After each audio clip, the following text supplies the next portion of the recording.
What's up, everybody? Today we talk about a horror anthology movie called Beezel. And Beezel is set in this one house in different decades and different time periods. And that's the setup for this movie. People that come across this house, nothing will come good at the end for them. The house has a backstory that this house has a witch that's living in it, and it's like possessing certain people to kill their loved ones.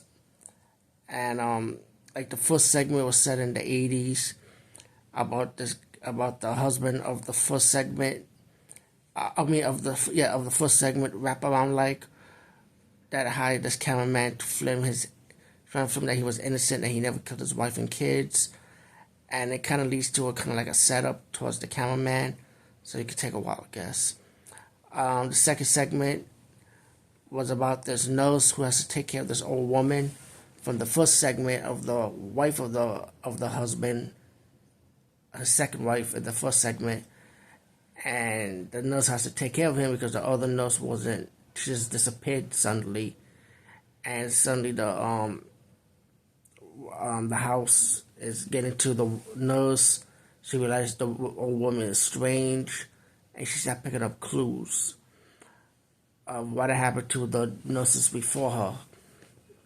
Then you get to the third segment, which is like set up in the mid 2000s, while the second segment was set in the early 2000s.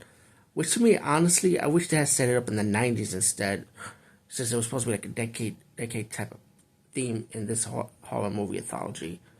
But anyway, the third segment says in 2013, and it's his husband and wife. They got into the house. She found out that the house was, the old woman happened to be her mother-in-law, and like the husband knew the history of the house. He's telling his wife, "Do you really want to stay in this house?"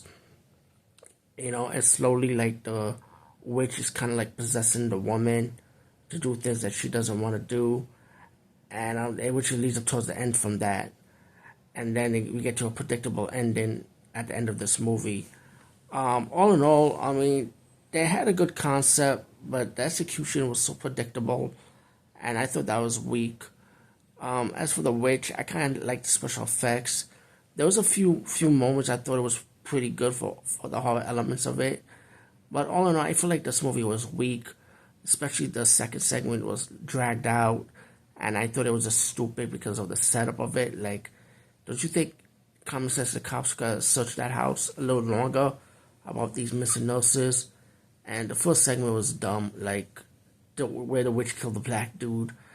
And the movie's an old movie, so if I spoil it, I apologize. But hey, I think I'm saving you the trip. The third segment, I mean, it had good acting. I believe that the third segment with the two actors and actresses happened to be husband and wife in real life that directed this movie, if I'm corrected. But all in all, I thought this was a decent watch, but it wasn't all that at the same time. Anyway, Beezel, check it out if you want to. Over and out.